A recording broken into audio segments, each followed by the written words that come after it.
إن عقارب الساعة تدور بسرعة، والزمن هو غير الزمن إثر سقوط حائط برلين.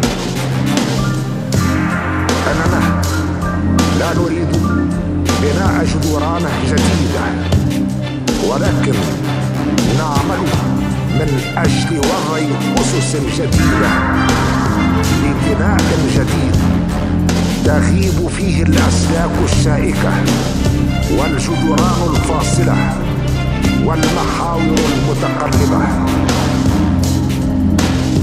لقد عانت الإنسانية كلها طويلا من التوزيع غير العادل للثروات، وعانت من الحروب ومن المجاعات، وما زالت للأسف تسفك الدماء وتسيل، وما زال الاحتلال جاثما على أرض فلسطين، وما زالت شعوب بأكملها يموت فيها عشرات الآلاف من الجوع والعطش تتناقلها وسائل الإعلام، ولكن دون أثر في الواقع والفعل.